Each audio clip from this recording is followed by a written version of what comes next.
Messe 2012, brought to you by Groove 3. Hey, it's Russ here, and I'm with Dave from Crane Song. Yeah, hi, how are you? I'm good. How was the flight? Flying out of northern Wisconsin's long and miserable. There's just no good way to get here because there's no direct flights. It's either Minneapolis or Detroit. So after about 30 hours of no sleep, you're finally in bed in your hotel. So that's just the nature of coming to Europe from where I live. Yeah, anyway, well, I've just come from London, which was an hour hop. Yeah, Yeah. Much better. So what you really have to do is you got to come a day or two early and enjoy Europe while you're here. And Anyway, you've been busy. You've been busy with some new products and getting some products ported across. So what have you been up to? The latest stuff actually has to do with porting Phoenix to AAX, which it's Phoenix 2, which is out. It has an improved graphics interface in it. There's an added trim control on it. But one of the things that happened with AAX is we were able to actually have a 10 dB lower noise floor without really losing efficiency as far as instances per DSP chip. And the other thing that we did is we made it so it runs both native and on the HDX card, which, Phoenix 1, which was TDM only, had some limitations that way.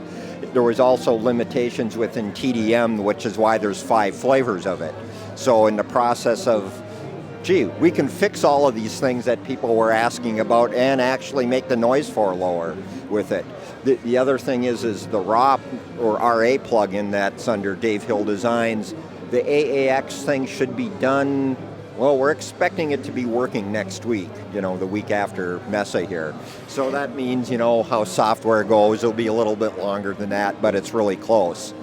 I've just been interested because you mentioned the noise floor. There's a lot of conversations around AAX which talk about the technical stuff in terms of the porting of it. Now, what are the benefits in terms of sonic capability with AAX? Is that giving you some more benefit? Well, because of, I write assembly language DSP code. So for me, it's actually a real difficult transition. But I have a C programmer I work with who's really, really good. So we took some of the things that I've learned in the last couple of years doing DSP code, and we applied that to Phoenix to take advantage of the 32-bit thing, which was actually not real straightforward because I'm going from fixed point, which is the world I understand, and by a couple basically math tricks that actually became necessary because of memory limitations and that sort of thing. We were actually able to have a 10 dB lower noise floor. It's without going into the detail of it, but it was a kind of a math trick that got us there. And 10 dB is a lot of difference, isn't it? We're not talking linear here. We're talking logarithmic when we start talking about dBs. Yeah. It's a serious improvement in noise floor on it. There's been some reports where people think it sounds smoother too. I don't know if that's a result of the noise floor or some of the other internal workings on it, but hey, if you think it sounds smoother too, well, I'm good for that. So can you talk about stuff that's in the pipeline, or you just want to get these things out the door first? Well, these need to be out the door. There's actually a hardware compressor that's a digitally controlled analog that just started shipping. It's called Titan. It's got an LCD display on it that graphically shows what the compressor's doing, but it's a DSP sidechain and it's a discrete Class A compressor, and it does, coloring effects and that sort of thing. And I have another plugin that soon I will be able to start working on, which will be another coloring thing, and the specifics of it I'm not willing to talk about yet. Let's have a quick chat about Heat. Heat's been out there for probably 18 months, 2 years now. How's that been received? Heat's wonderful. It's the thing that surprised me was how many post-production guys doing big film scores and stuff were using it. After it first came out, and we were at AES in San Francisco, and I was talking to one of the film guys, and he said, the director of the film was just not happy with the mix and stuff, and turned Heat on, and the director turned around and said, whatever you did, that's perfect.